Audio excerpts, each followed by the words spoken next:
कैसे हैं आप लोग। सर्वप्रथम आप सबों को शारदीय नवरात्र की हार्दिक शुभकामनाएं। अभी शारदीय नवरात्र चल रहा है तो माता रानी सब पर कृपा करे, आप सबों पर भी कृपा करे। ठीक है, तो चलिए आज की इस क्लास में मैं लेके आई हूँ व्याकरण विशेष सत्र में एक बहुत ही स्पेशल टॉपिक, छंद शास्त्र।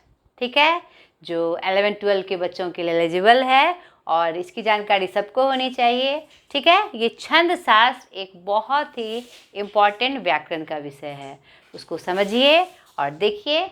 आज की क्लास में हम जानेंगे छंद का अर्थ, छंद की परिभाषा और छंद के अंग के बारे में। इसीलिए मैंने इसे छंद शास्त्र पार्ट 1 रखा है। ठीक है, पार्ट 2 पार्ट 3 तक जाएंगे, इसमें आपको पूरे छंद शास्त्र के बारे में पता चल जाएगा। तो ये छंद शास्त्र का कौन सा वीडियो है? पार्ट 1। ठीक है, उसमें हम इन तीनों बातों को जानेंगे। छंद शास्त्र, छंद शास्त्र के आदि प्रणेता पिंगल नाम के ऋषि थे। ठीक है, इन्हीं के नाम पर छंद का दूसरा नाम पिंगल शास्त्र भी है, यह भी आपको स्मरण रखना है। छंद का सर्वप्रथम प्रयोग ऋग्वेद में मिलता है। छंद शास्त्र को पद्य का व्याकरण भी कहा जाता है। ठीक है, पद्य का व्याकरण, ये एक साथ है, इसे आप एक साथ समझिएगा। ठीक है, पद्य का व्याकरण भी कहा जाता है। ठीक है, परिभाषा, अब इसकी परिभाषा जान ले हम। अक्षर, अक्षरों की संख्या एवं क्रम, मात्रा, मात्रा की गणना, यति, गति आदि से संबंधित विशिष्ट नियमों से नियोजित पद्य रचना को छंद कहते हैं। आप पढ़ते हैं ना, पद्य भाग और गद्य भाग, गद्य खंड और पद्य खंड। तो पद्य रचना को छंद कहते हैं का क्या तात्पर्य हुआ? जो पद्य में जो कविताएं, जो काव्य खंड हमारा होता है, जो पद्य भाग होता है, उसका नियोजन क्या कहलाता है? हमारा छंद। ठीक है, गद्य से मतलब नहीं है। यानी पहले के ज़माने में हिंदी का जो लोक भाषा रूप था, लोक भाषा में जो कविताएं लिखी जाती थी वह किस में वर्णित होती थी? छंद में, छंद में, पद में होती थी ना। तो उसी का जो संयोजन होता था, उसकी जो मात्रा, कौन सी मात्रा लगेगी, मात्रा की गणना कैसे की जाएगी, नहीं उसका क्रम क्या होगा, कहाँ पर रुकना है, कहाँ पर गति होनी चाहिए, नहीं कहाँ पर लय होनी चाहिए, इन सब का संयोजन ही क्या कहलाता है? छंद कहलाता है। अब आप समझ गए होंगे। दूसरे शब्दों में मात्रा और वर्ण आदि के विचार से वाक्य रचना को छंद कहते हैं। यानी हम पद्य में जो वाक्य बनाएंगे तो उसमें मात्रा और वर्ण का जो विचार हम करते हैं कि कैसे किस क्रम में रखना है, उसे हमने क्या कहा? छंद कहा। ठीक है, छंद शब्द चद धातु से बना है। किस धातु से बना है? चद धातु से बना है। और छंद शब्द का अर्थ ही होता है आह्लादित करना। आह्लादित करना मतलब क्या होता है? आह्लाद कर, आह्लाद मतलब क्या होता है? खुश करना। नहीं, यानी कोई भी जो छंद बनता है तो उसमें जो नियम होते हैं उसके अभी हम पढ़ेंगे अंग और अव्यय के बारे में। तो हम देखेंगे कि कोई भी जो छंद में जो पद लिखा जाता है उसमें आपका चरण होता है, वर्ण और मात्रा का संयोजन होता है, संख्या और क्रम होता है, गति होती है, लय होता है, तुक होता है, गण होता है, जिससे कि जब उसको हम पढ़ते हैं उसी क्रम में हमको पढ़ना और लिखना होता है। तो उसमें एक आह्लाद आता है, खुशी आती है। नहीं, इसीलिए इसे क्या कहा गया? आह्लादित करना, खुश करना। ठीक है, अब जानिए इसका महत्वपूर्ण पाठ, छंद के अंग। ठीक है, जिसे अवयव भी कहते हैं हम। अब छंद के मुख्यतः अगर आप देखेंगे तो 6 अंग हैं। ठीक है, ये जो आपका संख्या और क्रम है इसे 7वें के रूप में रखा गया, लेकिन संख्या और क्रम मतलब कि गणना, जब इसकी हम व्याख्या करेंगे एक एक करके तो आप देखिएगा कि यह अंग में शामिल है। ऐसे कहीं कहीं आप देखिएगा, आप कंफ्यूज नहीं करिएगा कि जब आपको क्या कहते हैं छंद के अंग बताया जाएगा तो नॉर्मली 6 बताया जाएगा, उसमें संख्या और क्रम का कहीं कहीं जिक्र नहीं होता, लेकिन मैं 7 रूप में लेके आई हूँ ताकि आप उसको अच्छे से समझ सके। ठीक है, कहीं अगर 7 की का जिक्र ना हो अंक के रूप में तो आपको 6 लगाना है, संख्या और क्रम को अलग से याद रखना है। That's clear. अब एक एक करके हम जानेंगे कि चरण, पद या पाद क्या होता है। ठीक है, यहाँ पर पद होगा, क्या होता है, वर्ण और मात्रा का संयोजन कैसे होता है, संख्या और क्रम क्या होते हैं, गति, यति या विराम एक ही शब्द है, तुक क्या होते हैं और गण क्या होते हैं। चलिए एक एक करके हम इसको जानें। चलिए अब छंद के अंग अव्यय जो 7 हैं उसको हम देखें और समझें। ठीक है, तब जब आप छंद के बारे में पढ़ेंगे या छंद का जब आपको पंक्तियाँ आएंगी तब आप उसको हर तरह से समझ सकिएगा। ठीक है, अब देखिए 7 मैंने बताए थे आपको। तो चरण, चरण क्या होते हैं, जिस मतलब कि जो छंद लिखा जाता है वह चरणों में लिखा जाता है। ठीक है, तो चरण कितने होते हैं, 4 होते हैं। ठीक है, और चरण की संख्या कितनी होती है, 2। मतलब कि जो पंक्ति में लिखाएंगे वह 4 चरण में लिखेंगे और लेकिन उसकी संख्या 2 होती है, एक सम चरण और दूसरा विषम चरण। यहाँ पर देखिए इस उदाहरण से आप समझिए, रहीमन पानी राखिए बिन पानी सब सुन, पानी गए न उबरे मोती मानुष चून।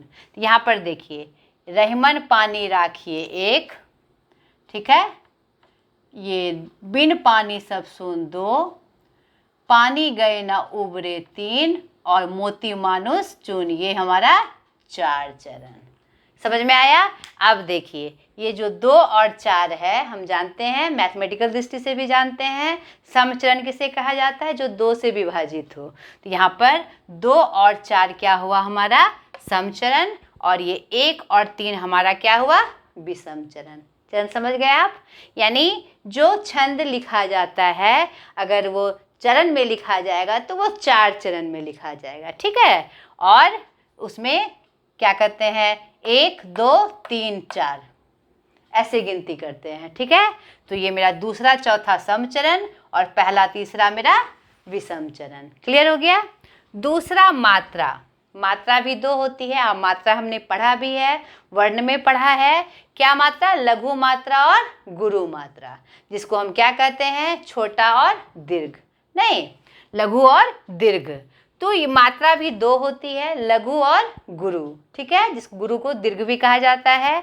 तो लघु मात्रा को ऐसे चिन्ह से डिनोट किया जाता है। जब आप छंद की पंक्तियां पढ़ेंगे तब आपके सामने ये बात आएगी, जिसको क्या कहा जाता है, पाई रेखा। अगर उसको मैथमेटिकल दृष्टि से समझिए तो उसको क्या कहेंगे, पाई रेखा, ऐसे। ठीक है, ऐसे। और लघु मात्रा कौन कौन होती है, अ, हर्षई, हर्षऊ, री और चंद्र बिंदु। ये मैंने चिन्ह भी लगा दिए हैं, अ, हर्षीकार, हर्षुकार, रीकार और चंद्र बिंदु। ठीक है, ये हम जानते भी हैं, वर्ण में हमने पढ़ा है। और गुरु मात्रा को वर्तुल रेखा, ऐसे एस रेखा से डिनोट किया जाता है। जब अब छंद लिखा जाता है तो गुरु मात्रा को ऐसे डिनोट किया जाता है, उसे क्या कहते हैं, वर्तुल रेखा। ठीक है, याद रखिएगा। यानी लघु के चिन्ह जो मात्रा होगी पाई रेखा, और गुरु मात्रा के जो चिन्ह होंगे जो ऐसा आकार का होगा वह मेरा वर्तुल रेखा। तो गुरु मात्रा में क्या क्या आते हैं, आ, दीर्घई, दुर्गऊ, ए, ओ, औ, अंग, अह, साथ ही साथ संयुक्त अक्षर से पहले वाला वर्ण।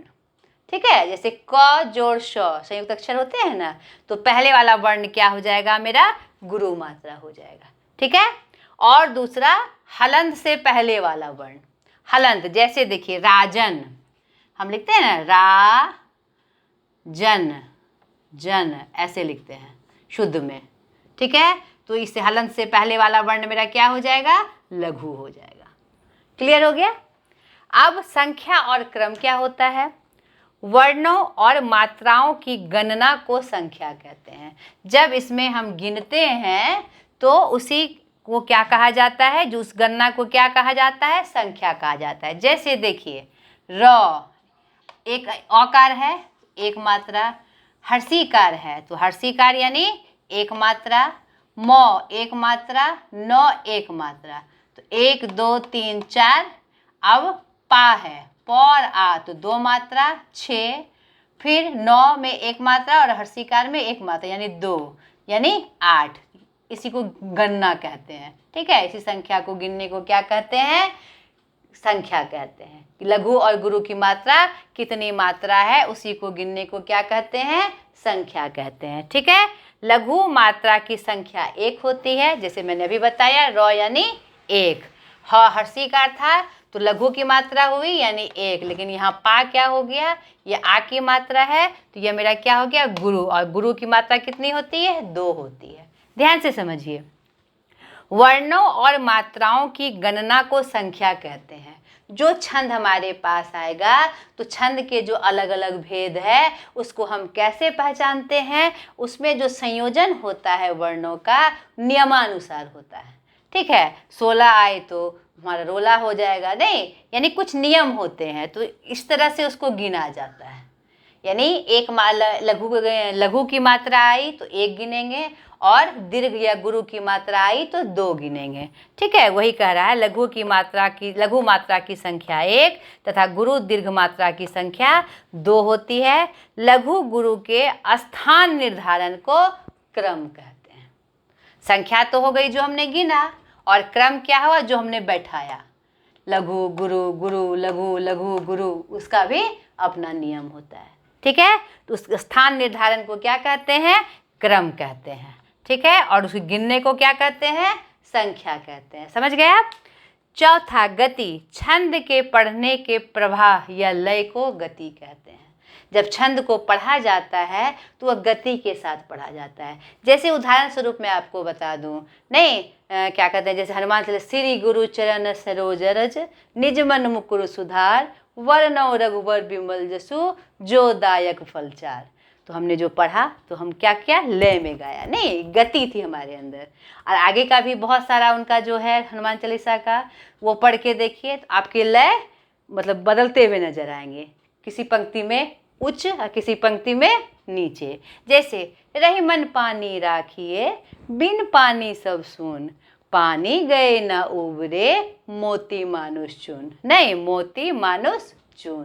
तो यहाँ पर हमने एक लय बनाई, तो उसे ही क्या कहते हैं, गति कहते हैं। किसी भी छंद को पढ़ने के लिए उसमें एक प्रवाह होना चाहिए, एक लय होना। उसको हम पढ़े अगर गद्य के रूप में, रही मन पानी राखिए बिन, तो ये इसमें लय नहीं है, तो हमारा कोई भी छंद जो पढ़ा जाएगा लय और प्रवाह के साथ पढ़ा जाएगा। इसी को क्या कहते हैं, गति कहते हैं।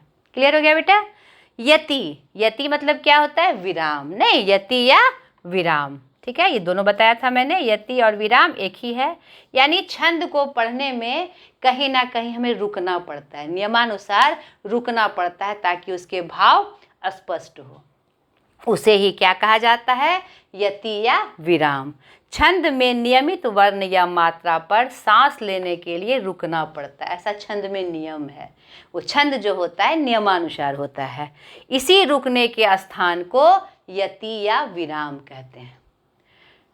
श्री गुरु चरण सरोज रज, रुका, आया ना, रुके ना हम, निजमन मुकुर सुधारी, फिर रुके, वरनौ रघुवर बिमल जसु, फिर रुके, जो दायक फलचार, रुके ना।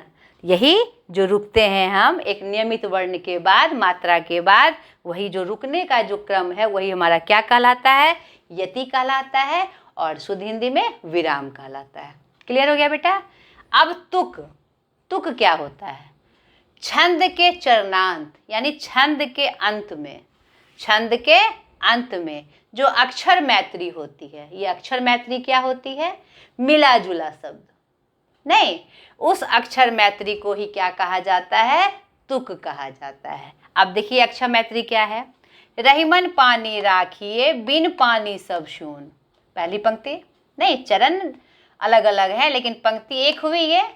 पानी गए न उबरे, मोती मानुष चून, यहाँ सून और चून क्या है, अक्षर मैत्री है, मिलता जुलता शब्द है। नहीं, इसी को हमने क्या कहा, तुक कहा।